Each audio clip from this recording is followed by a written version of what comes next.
Shqipëria ku qezi sot, Shqipëria zemër. Sot Shqipëria nuk ishte thjesht një copës toke e vogël në Ballkan. Sot ajo ishte një zemër që rrite fort me dashurinë e çdo shqiptari kudo që ndodhe.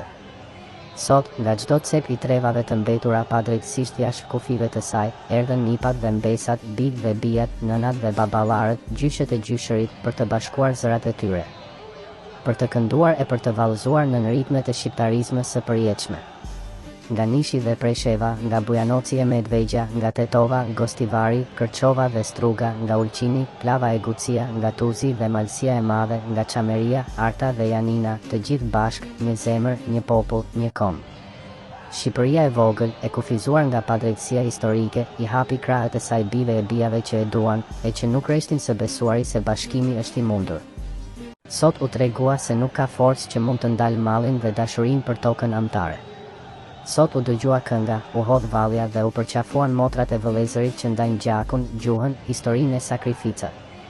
Sot u dëshmua se bashkimi nuk është një ëndër naive, por një thirrje gjaku, një amanet që duhet çuar përpara. Urime Shqipëri, sepse bashkimi po vjen.